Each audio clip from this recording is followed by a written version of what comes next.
This is Kim Anderson on the Never-Ending Experiment. This is episode 15.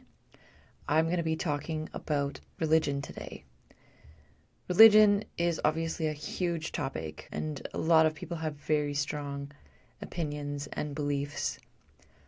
Belief is kind of the main core of religion, and I, like most people, have changed my opinions and beliefs over my lifetime. I was raised Roman Catholic, and I basically lost faith in the Catholic Church, I would say between the ages of 12 and 13, which is the age when you are confirmed in the Catholic Church. In the Catholic Church, they have what are called sacraments.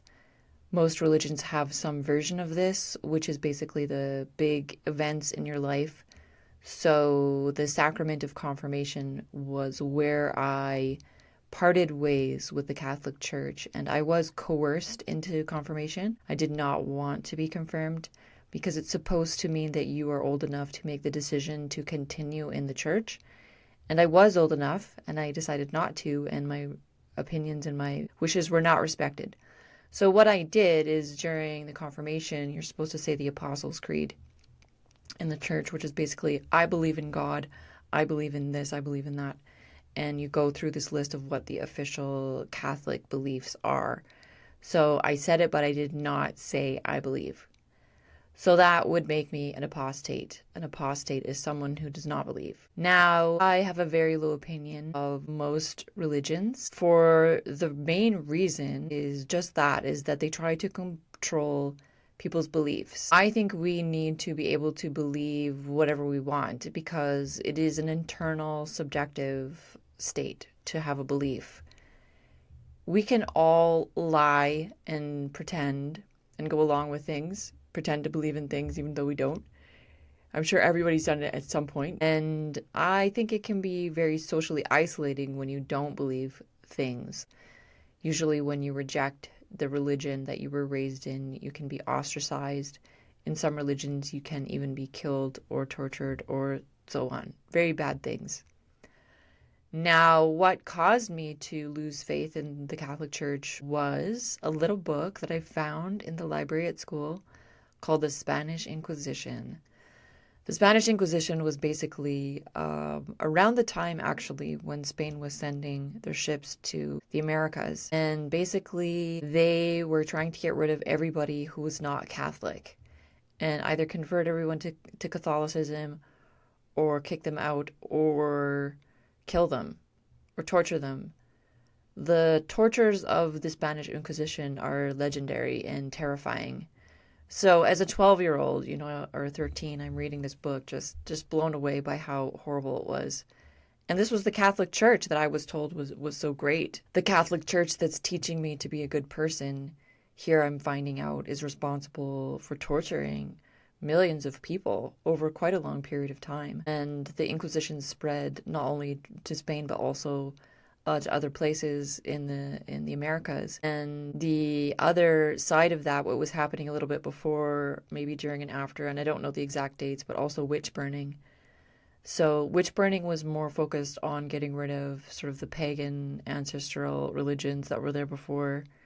I mean, pagan is a pretty loose term, right? Pagan was just like a very general term for nature-based religions, which is basically fundamentally what we all were at some point, because guess what? We depend on nature. So of course we're going to be grateful and thankful to nature and put that at the center of our belief system. But no, not with the religions of the books. The book religions, oh my goodness, the book religions.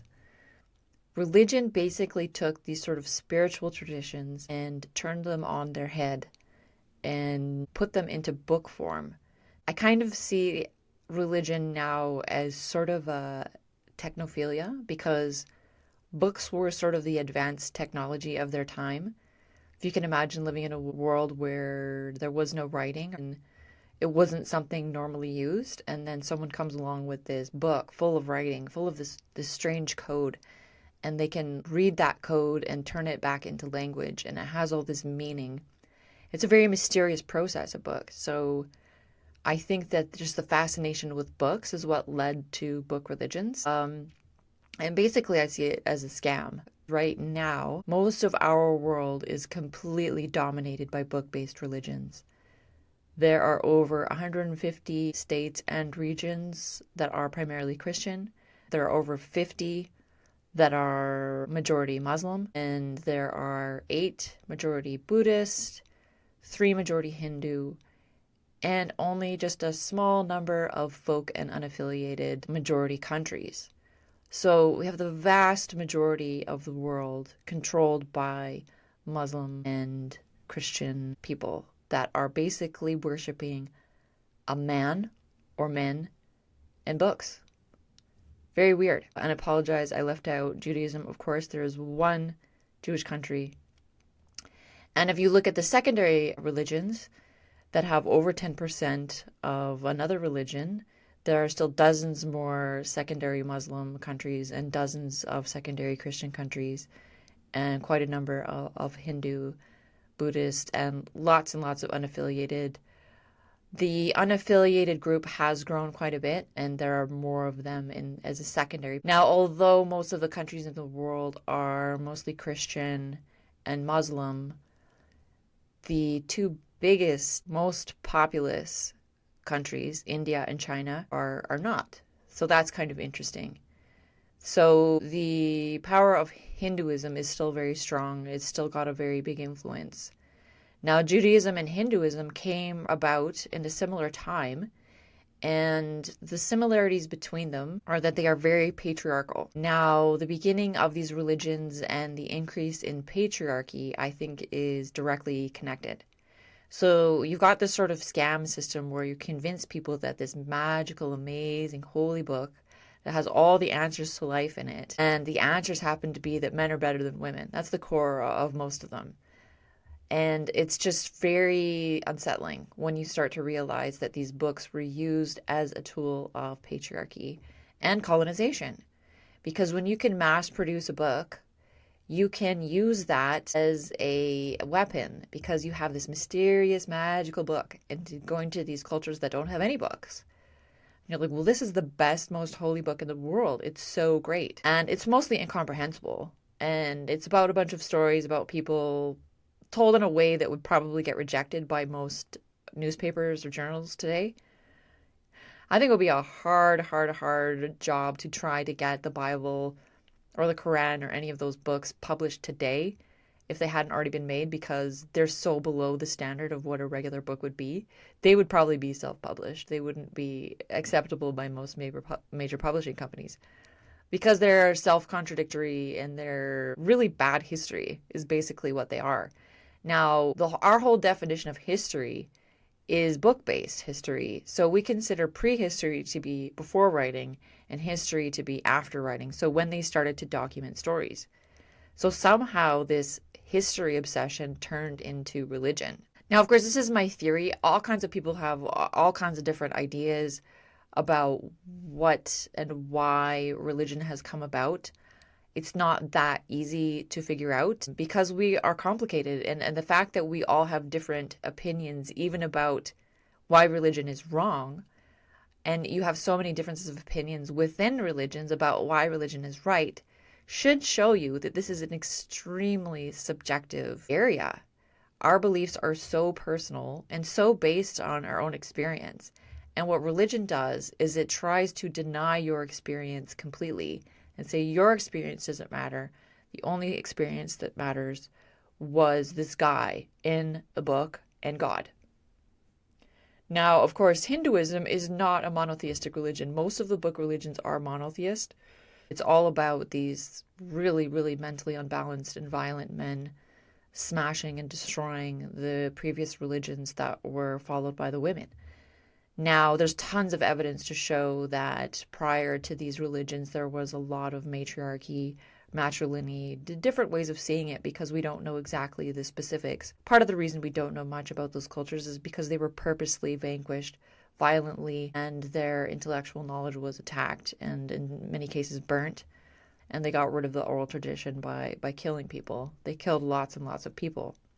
Now, the origin of patriarchy is probably older than that. We see evidence that started thousands of years ago and Part of my next book is really looking at this more in depth. That's why I know so much about the global statistics on religion right now, because I've been investigating and analyzing this for the last few years. And religion really does play a big part in why people have children, and that's one of the biggest things that I have been looking at and trying to figure out. Today, Islam is probably the most active and encouraging high numbers of children, which is very damaging to society and to women and to the children themselves. Quality of life and birth rate are very directly connected. When you have a low birth rate, you tend to have a much higher quality of life, although a lower quality of life can also lead to a lower birth rate, but it really depends on the culture. Where you have the option to not have children, a low quality of life will lead to not having children. When you don't have the option to have children, a low quality of life will lead to a high number of children, and often a high death rate. Now, every single continent has a high number of Muslim or Christian countries. So, back to the origin of religion. So, we have Judaism that is all about destroying matriarchy. We have Hinduism that is also about destroying matriarchy. Women are vilified a lot in these stories. It's basically creative nonfiction, right? They're writing about probably true stories and probably real people, but they're creatively portrayed, and often very simplistically. You might have just like 3 sentences that cover a very long story that probably has a whole lot of detail in it that we don't know about. And it's just really crazy when you think about it, that it seems like we don't know what books are for if we think that they should be worshipped and that we should only read one book. I mean, there are so many books out there and more books coming out. Now we have books written by robots. It's out of control. So, and then that's how Amazon, one of the biggest companies in the world, was originally just a bookseller. I remember when Amazon was just a place where you go to buy a rare book that you can't find in the store. Now they sell everything. But they still sell books, and they should be selling my book very soon. I'm trying to plug it. It should be coming out very soon. Dreaming Life's Language. And as someone who's now written a book, I think it has really destroyed completely any faith, but not even faith, but any goodwill toward religion that I might have. And also studying matriarchal ancestry, you're realizing how much more sense it makes to have a matrilineal society and egalitarian, because the idea of women always being in control, I don't think, is usually not what happened, and definitely not what happens mostly today, even in those cultures that are still matriarchal or matrilineal, and they do exist. Don't let anyone tell you that they don't exist. They do. And the reason that they're sort of few and far between is for the very simple reason is that men are violent and patriarchy is a very violent system. It has led to rampant rates of domestic violence. It's led to rape culture, is that you're just allowed to sort of invade whoever and you just take what you want. It's a very greedy culture that we've created. And I think that's part of the patriarchal mindset as well, is to just take, and not really give much back. Because men are stronger than women in general. So guess what happens when all of the men gang up on the women? We don't have a chance. So that's how patriarchy came to be, is purely through violence. And that violence has been embedded into these religions. And not all religions are the same. In my opinion, if you really look at it objectively, you might find a bit of truth in Hinduism. And I haven't read the Bhagavad Gita or the Vedas. Like, I haven't investigated that much. I think that I probably will try to do so, just because I think that it is part of our evolution and a part of everyone's culture now. We really have underestimated India and how much impact it has had on the rest of the world. We tend to say East, West, Europe, and Asia, but really the Eurasian continent has been one big continent for as long as we've been human. I mean, you have to go into sort of pre-human archaeology to really find out when those land masses were in a different position. And I think that the matriarchal traditions were much more focused on human health and specifically reproductive health. And if you attack reproductive health and you attack things like abortion and how to control your reproductive system, you are attacking the basis of how we have evolved as humans.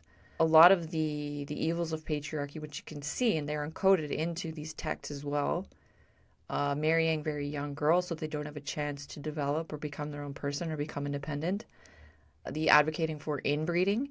Endogamy and inbreeding and incest are all part of one way of holding power within a group. So you see it a lot in royalty as well, but it's extremely harmful, and there's tons of evidence to show that that causes all kinds of terrible physical and mental illnesses.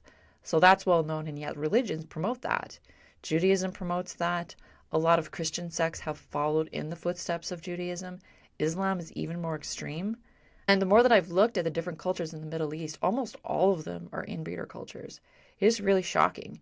And you can see why there's so much violence with that, because what they're doing is they're taking away one of the number one ways to make peace between two groups of people, which is for individuals in those groups to marry.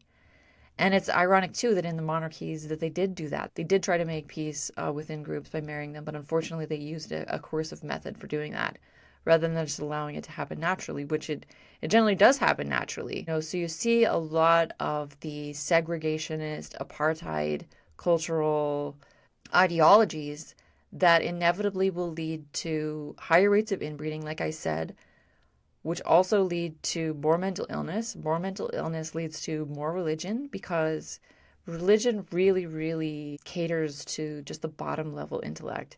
They teach people to be like children. They teach people to be submissive, to follow orders. It's very militant. It's ignorance. It's really what it is. It's teaching people to be as ignorant as possible by narrowing their focus onto only being breeders and to only reading one book.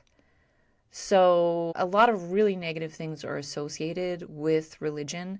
If you look at the statistics, lower quality of life, like I said, lower longevity. When you don't have intelligence and you don't have a culture that accommodates intelligence, you're going to see so many things fall apart. So this patriarchal Judaism in these old books is very toxic. There's all kinds of terrible things that they approved of, not just the inbreeding, but also slavery. Slavery is a big, big, big, big part of religion, and obviously Christianity spread slavery all over the place, and Islam has continued it and increased it even more. I believe there are people now in Muslim countries and even outside of Muslim countries that are basically slaves to Islam in the public eye, that are so controlled that they're afraid to speak out because they can be killed. That's one of the tenets of Islam, is that if you leave, you can be killed. There's so much violence in the story of Muhammad, and Muhammad was the leader of Islam, and Jesus was the leader of Christianity. And part of the reason I am totally against these religions is because even if you believe that they were real, even if you believe that they lived and that they had beliefs or whatever it is, you are completely disrespecting them by demanding that they be the leader now when they're dead. They're already dead, so they can't speak for themselves. They can't tell you which interpretation of the texts were correct. And nobody even claims that either of them wrote the Quran or the New Testament. They claim that Muhammad was illiterate and didn't know how to read and write, and somehow he just spoke the Quran and then someone wrote it down years later, which is just outrageous. I mean, it almost seems like the more outrageous the claims in religion, the more people will believe it, because they want to believe something that's outside of the ordinary. When things are outside of the ordinary, which tend to be called miracles, then people want to believe them in more. But the thing is that spiritual experiences and all of these strange things are easily accessible. And they've been accessible to us through all kinds of other spiritual traditions, mostly through indigenous and traditional knowledge in other places. So religion is really a perversion of our nature-centric spiritual past, which was much more individual. You were expected to have your own spiritual experiences. Nobody told you that you had to follow someone else's spiritual experience. You were given this knowledge, you're given these things that were passed on through your ancestors, but you're expected to figure that out yourself and look within yourself to find out your own path and what that means to you. And only religion will say that you're not allowed to do that. Or if you do that, it has to be specifically through Jesus or Muhammad. And they really, really enforce the fear. I mean, I grew up with just a terror of Satan. The fear of Satan, it was so overwhelming. I was afraid of the dark. I thought I could see this shadow, and I thought that was Satan. And I was just terrified as a child. So it didn't give me any sort of positive feeling. And I think that's one of the big criticisms I have of atheists who say that they develop religion in order to deal with the uncertainty of death. I don't think that's it at all. I think that our visionary experiences are very real. A lot of them come from dreaming, they come from waking dreams and trance states, and those are the kind of things that ancient people accommodated and they encouraged. But guess what the religions did is they vilified those things. They vilified those experiences. The book-based religions and the patriarchists. So the patriarchy has a close connection to the vilification of personal spiritual experience. So Hinduism is a little bit different because it kind of combines a bit of both of these worlds, of the previous nature worshipping, polytheistic cultures with the book-based cultures and the patriarchal traditions. So it's kind of a transitional point. So in Hindu culture, there is a lot of misogyny, unfortunately, but at the same time, there are goddesses, more goddesses probably than in most other practiced religions today.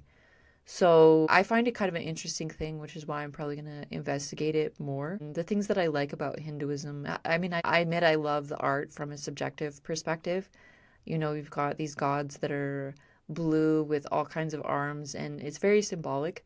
Hinduism is also sort of the origin of Buddhism. Buddhism developed out of a Hindu tradition, and it kind of honed in on something very basic to both of them, which is meditation, and kind cultivated a more pure and sort of minimalist version of that.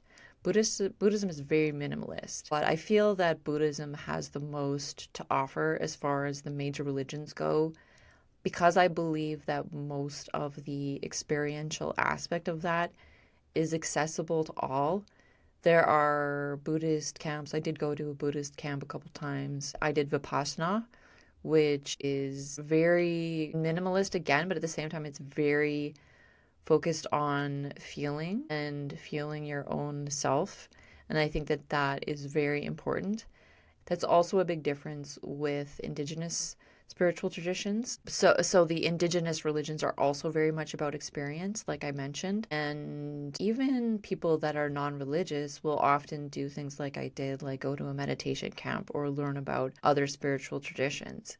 So the way that I see the future, the way that I see positive movement is these three groups that I was able to see in the global statistics, which is unaffiliated, folk religions, and Buddhism. And even now, there are countries, especially in East Asia, where people can be all three of those.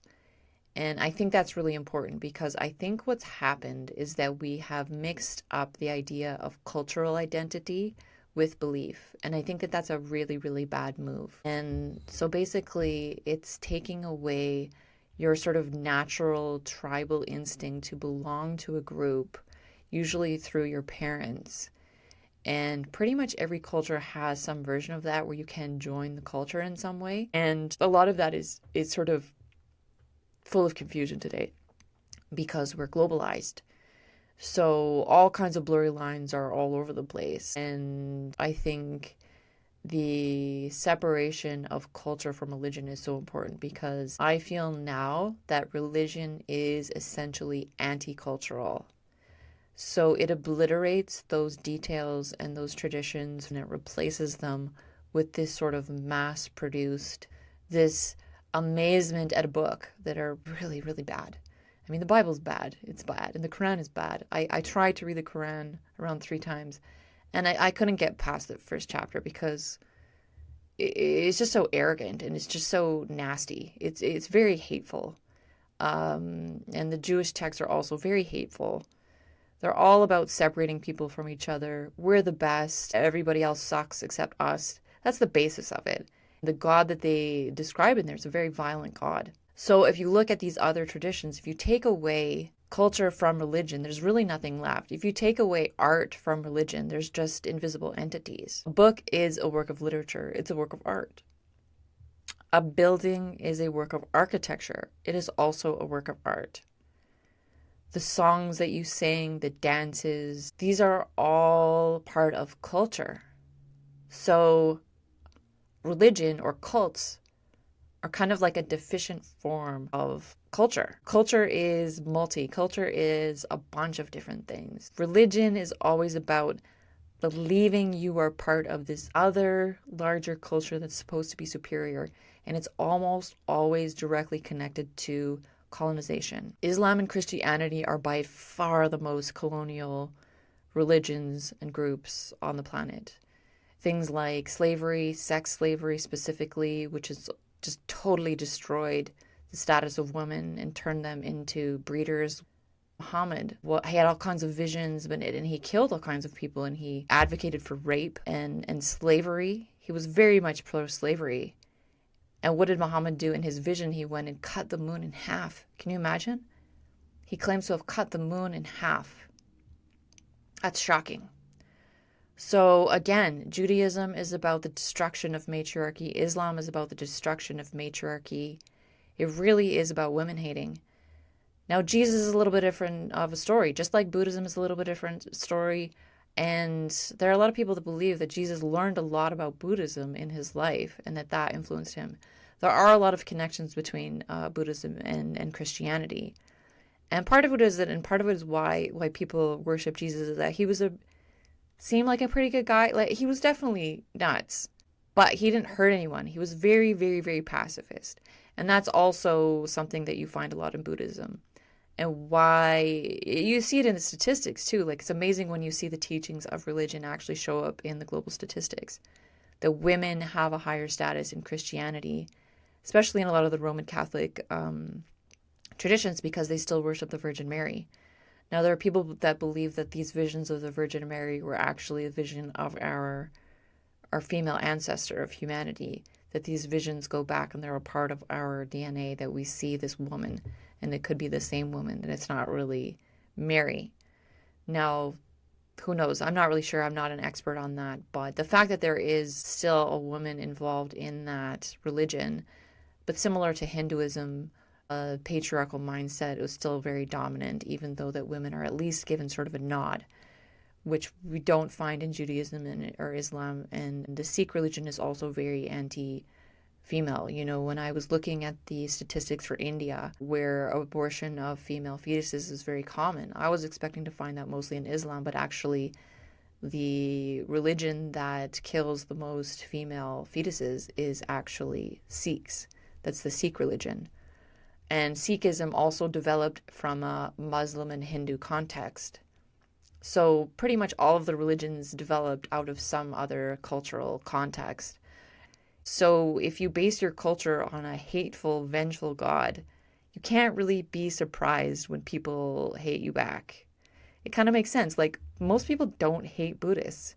A lot of people really love Buddhists, and that's for good reason, is because that's what they teach. And unfortunately don't always follow it because, again, patriarchy. And even Gautama, the leader of Buddhism, who developed it, I mean, he was basically a deadbeat dad. He took off on his wife and child.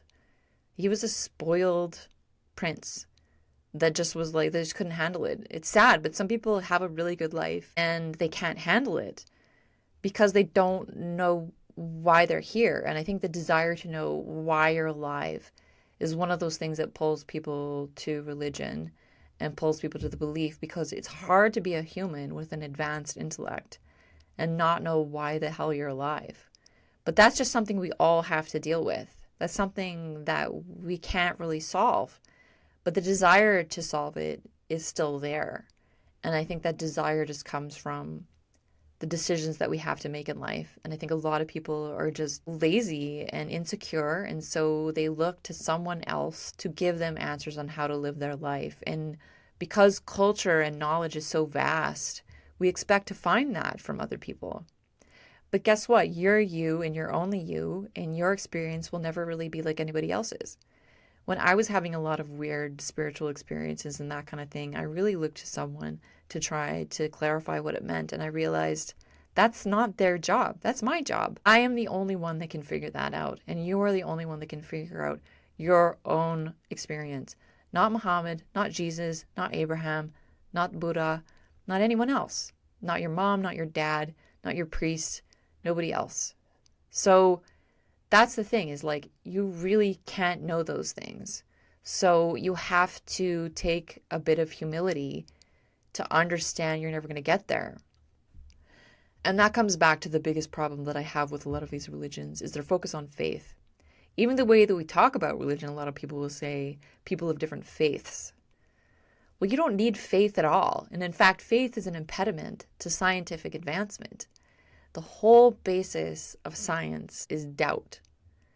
You have to have doubt in your own senses, in your own biases, in your own mind to create a scientific experiment that will show you what's real despite your subconscious or conscious efforts to manipulate it to go with your expectations. Science purposefully takes away your expectations so that you don't manipulate reality to show you what you want it to say. It is there to take away that bias. So you need doubt in order to be a good scientist, which means you can't have faith. You can't have faith in anything. You can't even have faith in the scientific experiment itself. Because the only way that you know for sure if this outcome is real is if someone else redoes the same experiment and gets the same results. I think that we have to understand our limitations as human beings in order to be intelligent at all. And what religion done is it undercuts that over and over and over. It shuts down our doubt, and we need that doubt. Because doubt not only allows us to be good scientists, but it allows us to be better people.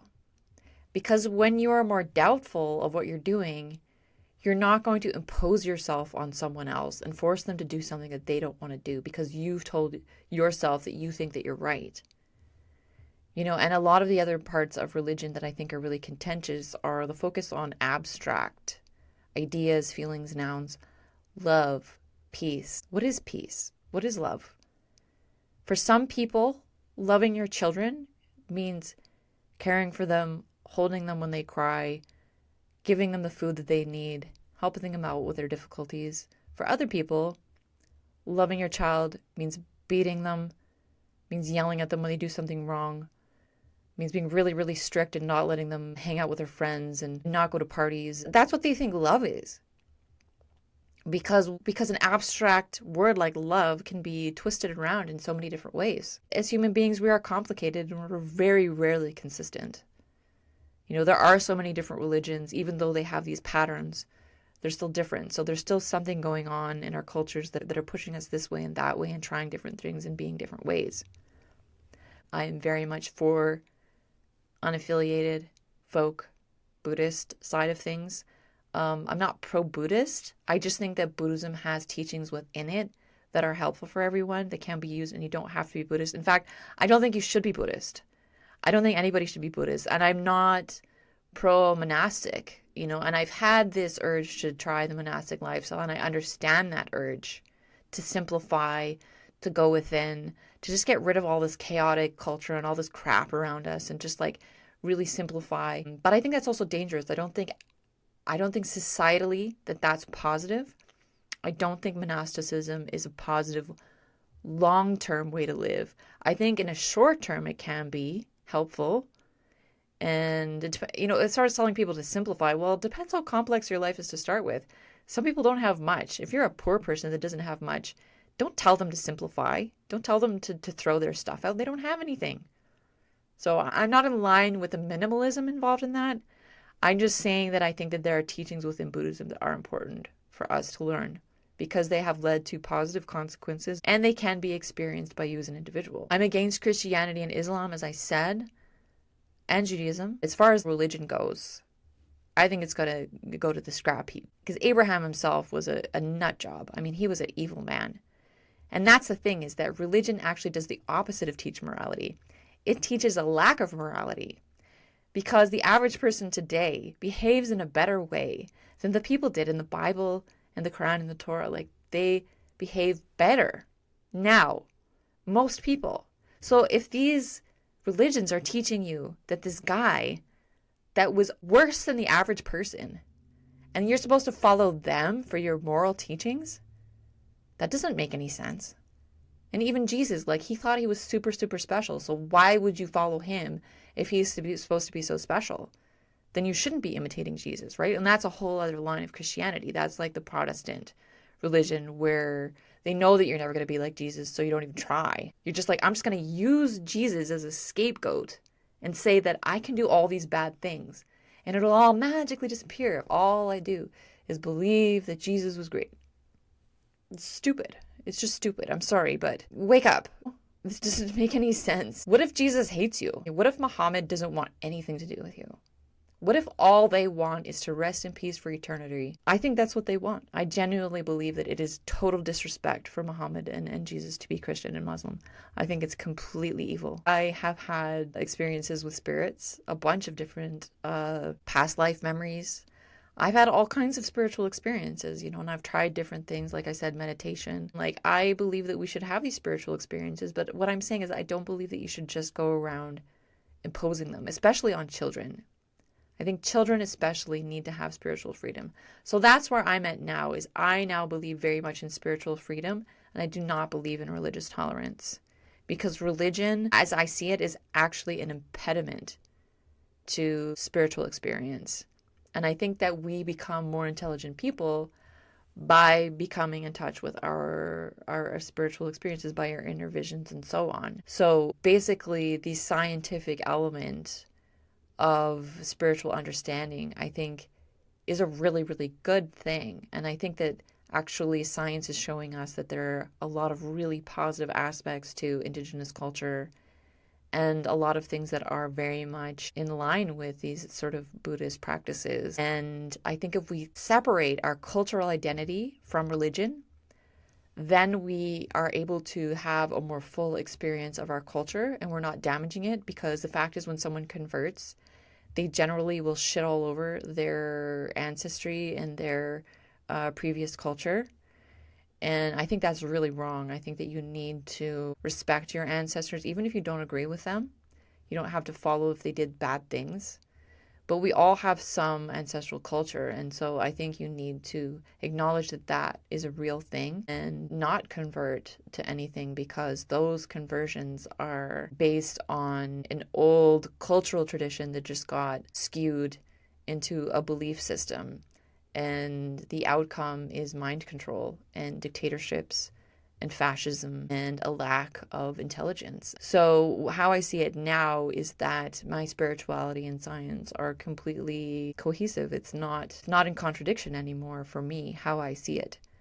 Because if you really believe that there are truths out there that can be known, then it doesn't really matter how you find them out. In fact, you should be encouraging science to find it out more, and you should be trying through your own subjective spiritual experience to find that out. And I think what we find out is that if it's really true, it will be true subjectively and objectively. It will be true in the scientific experiment, and it will be true in your own experience. So there's nothing to be afraid of then. And it's only the people that are stuck in the mind control religions that will be afraid of scientific inquiry into their beliefs. So that's my opinion. We don't need religion. That's where I'm at. I think we do need spirituality. I think religion needs to hit the wastebasket. And all those books, those worshipped books, are just another history book. And put them back on the shelf with the other history books. Take out another book and read that. Thank you for joining me. This has been The Never Ending Experiment. This is Kim Anderson. Thank you. Bye-bye.